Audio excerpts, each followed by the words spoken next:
The CIF semis are set and Mater Dei continues to be on cruise control. The Monarchs winning their playoff opener easily, 49-19 over Norco. And it was a dominant performance from sophomore quarterback Elijah Brown, 20-25, 364 yards, 6 touchdowns for him. So the Monarchs moving on, taking a look at the bracket and where it stands right now. We've got some great games coming up this weekend. Mater Dei on Friday going up against Corona Centennial. Also on Friday, Servite at number 7 right now going up against number 4 St. John Bosco. And the winner of those two games will meet in the final on November 26th. Let's welcome our friends from MaxPreps. We have Zack, Poff, and Steve Montoya here. Zack, I want to start with you and just kind of walk us through the Southern Section D1 semi games, because you point out in your article on MaxPreps.com there isn't a tougher bracket in the country than this. First of all, I got something for you, Amanda, because you weren't here last Friday. I love presents. Is it a present? It's my birthday week. Did you know? Oh, wow. Happy birthday week. I got popcorn for you because, hey, you brought up the CIF Southern Section Division I semifinals. This is leading the way this is going to be the best weekend of high school football matchups. We're going to get 4 top 25 games, and we're going to get 2 specifically in the CIF Southern Section Division I semifinals, starting with number 1 Mater Dei. They got to go on the road to Corona Centennial, who jumped up a couple of spots in this week's rankings to number 11 after they beat Mission Viejo, a very impressive win, 62-16. And this is going to be a fun matchup. You know, you look at the 2 coaches for both these programs. Mater Dei's got Bruce Rawlinson. This guy's an absolute legend. And Corona Centennial's got Matt Logan. This guy's also a big-time coach, not just one of the best in California, but one of the best in the country. So this is going to be a fun matchup. Mater Dei looked very good. They beat Norco 49-14 after a slow start. You brought up Elijah Brown numbers. He's been putting up big-time numbers for a sophomore this year. But Corona Centennial, you know, they run a 2-quarterback system with Carson Conklin and Izzy Carter. They both had good games against Mission Viejo. So this is going to be a fun matchup on Friday. And I actually think Corona Centennial is going to have a shot to pull off the upset here. But I won't give you my pick until Friday. But then you look at the other semifinal bracket. You know, you got 2 top 10 teams. You got St. John Bosco, number 4, and then Servite, number 7. And you want to hear a crazy stat? In Bosco's 63-38 win against Los Alamitos last week, they ran for 588 yards. So this just shows you that they're one of the best teams when it comes to winning in the trenches. They got a big-time offensive line. Also, Mateo Uyunglele, one of the best blocking tight ends in the country. So we're going to get a rematch with Servite and Bosco. And Servite lost the first one 24-10. But that was a week after playing Mater Dei. So I feel like this one's going to be a little different. And I think we're going to get a closer contest on Friday. It's going to be at St. John Bosco. But, hey, get your popcorn ready for both these games. It's going to be primetime action, and you're going to have a good birthday week watching these ones, Amanda. I don't know if you can like put popcorn in the mail or something, and admittedly I really like that really disgusting like comes in the tin and it's like all the different flavors. I like that. Let's not judge here. All right, Steve, this week 2 big teams closing out their season facing one another. We get number 2 IMG Academy here in South Florida hosting number 15 St. Francis. Now IMG Academy, they've won 19 in a row, but the last time they lost, it was to St. Francis. What can we expect in this game? Yeah, you can expect a good one with a lot of talent on the field. And unlike Zack, what Zack's talking about, you know, playoffs and teams going through these tough roads, it's a little different with IMG and St. Francis Academy.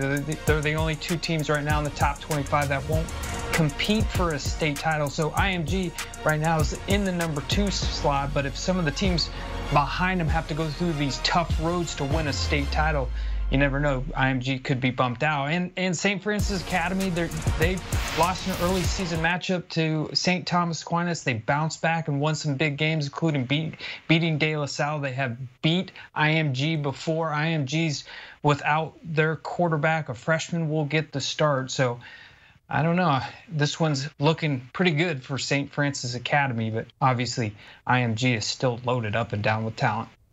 Zack, last week the game of the week was number 12 Hamilton going up against number 17 Chandler, both in Arizona. Hamilton came out with the win here. So just kind of walk us through what happened and the significance of this game. Yeah, well, first of all, another impressive win for Hamilton. You know, this is their second top 10 win because when they did play on Friday, Chandler was ranked number 10, and then earlier in the season they beat Bishop Borman, who was number 7 when they knocked them off. So you talk about quality wins. Hamilton's right up there with the Mater Deis and the St. John Boscos and those type of programs. And it was the defensive line. They got 10 sacks on Chandler, and that was the difference in the game. Russell Deuce Davis, 2022 Arizona commit. This dude's an absolute savage. He has double-digit sacks this year for the 2nd consecutive season. This guy's a straight beast coming off the edge. And you got Nico Markio.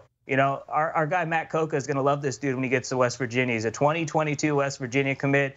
The boy's got some swag playing the quarterback position. He's a big-time leader, and he threw the game-winning touchdown to Trey Spivey, the son of former Diamondback Junior Spivey, one of the most underrated 2023 wide receivers on the West Coast. So I love what Hamilton's doing. They close out the regular season, a perfect 10-0.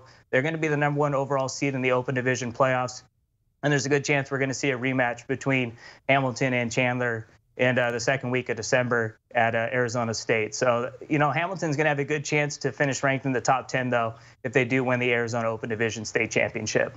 That was the game of the week last week. This week, it is a massive rematch, a revenge game between number 18 Hoover and number 24 Thompson in the Alabama 7A state semis. Thompson was on a 27-game winning streak. Hoover snapped that on October 22nd. Steve, can they get revenge, Thompson, in this game? Yeah, this is going to be a good one, and I do think Thompson does get revenge. And Connor Harrell, the quarterback, he was a little banged up in that game. Their second half, he's finally starting to come back, which is going to be really huge for Thompson. And they were leading in that game before he went out. Hoover came back. Hoover with a 24-23 win last week to advance to the semifinals. So like you said, I mean, these two teams just played not long ago, just a few weeks ago, and here we are again. We're going to get to see them play for a chance to play in state title. Zack's going to have 7 bags of popcorn going at his house this weekend. This one might have his biggest bag, though, because this is going to be a good one with state championship on the line, getting to play in state in Alabama. That's a great point, Zack. We need to upgrade you to the bucket. And then we're going to get you the disgusting movie theater butter, which I also love. We're just going to get you there. Hey, okay, why don't you guys just say, hey, thanks, you finally brought the popcorn, let's take some baby steps here, and eventually, once we get to state title games, we'll see what happens. This is true. We've been waiting all season for the popcorn. You were right. Good job on the popcorn. We'll worry about the other stuff next season, maybe. All right, guys, thank you so much. By the way, for more from Zack Poff and Steve Montoya, go to MaxPreps.com. You can check out the latest rankings there, the article from Zack, also schedules, rosters, video highlights, and much more.